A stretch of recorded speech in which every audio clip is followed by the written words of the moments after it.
Kibuzo ekisokera ddala ono agambye nze Elifazi Kiwanuka ekizama mu Butambala. Abuuziza nti liizi kyeki era bwenjifuna mateeka ki agagifuga? Mwami Kiwanuka Elifazi tweyanziza nnyo ekibuuzo kyo era ndowooza obuuliza n'abantu bangi nnyo.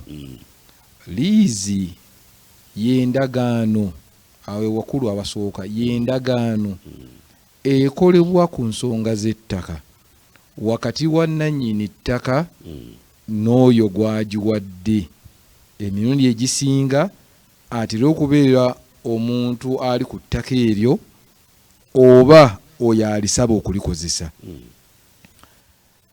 Liizi kyekyo endagaano ekolebwa erungamya enkozesa n'obwannannyini bw'ettaka eryo ekolebwa wakati nannyini ttaka omuwandiise mu mateeka ate n'oyo ayagala okukozesa ettaka eryo, nga endagaano eno erambika buli omu biki byasaanidde okukola era n'erambika n'ebbanga endagaano eyo lyeneemala ng'eri mu nkola, era n'erambika n'ensimbi ezinaasasulwanga buli mwaka oba buli bbanga ggere.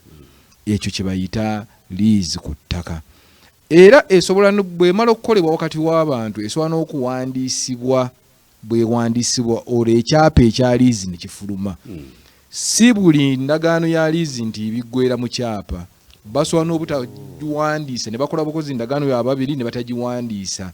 Bwe batagiwandiisa ekyapa tekifuluma, naye bwe bagiwandiisa olwo n'asibye liizi naye afuna ki? Afuna ekyapa. Kakati liizi egabibwa n'omuntu alina nannyini ttaka. Nsobola okubeera nnyini ttaka erya mayiro mu kifo ky'okutunda n'engabako liizi ya myaka okutandikira ku 5 okudda waggulu. Ekiri wansi wa myaka 5 si liizi, eyeba layisinsi. Omuntu osobola okugabira layisinsi omuntu mwaka gumu, myaka 2, ne liizi etandikira ku bbanga ettono myaka 5 n'eyambukira ddala obutasukka myaka 99. Tosobola kugaba liizi ya lubeerera noga nkuwadde liizi njuwadde lubeerera. Tejja kuvaawo, walina okubeerawo ebbanga eggere. So bwe liggwako musobola okugizza obujja. So n'olwekyo liizi egabibwa ku Mayiroland, liizi owa freehold asobola okugigaba. Liizi egabibwa ku public land government esobola okugaba liizi ng'eyita mu bitongole byayo nga Uganda Land Commission oba District Land Boards basobola okugaba liizi. So yeyo liizi. Mwami Kiwanuka buwaayiro bukwakulizo ki, buvunaanyizibwa ki? Agabye liizi nannyini ttaka yeesigaliza obwannannyini ttaka nti liizi bweggwako ettaka eryo limuddira. Agabye liizi aleka omuntu gwagigabidde n'akola nga nannyini nga tamukutteeko tamukomyeko, n'akozesa ettaka eryo nga nannyini kubanga era abeera nannyini owa liizi. Basobola okulambika ettaka eryo linaakozesebwa mirimu ki? So buvunaanyizibwa bw'oyo atutte liizi okulemera ku ekyo kyokka kye yakkaanya nakyo. Okugeza nsabye liizi okulimira ku ttaka. Tewuyinza keera kunja nga njagala kuzimbako mayumba. Bwe mba njagala kukyusa kuzimbako mayumba nina okuddayo ewooyo eyampa liizi. Kulwokubanga endagaano eno ntigikyusa. Tugamba kati luli bye nali njagala kwali kulima naye kati bintu bikyuseemu njagala nzimba, awo kisoboka.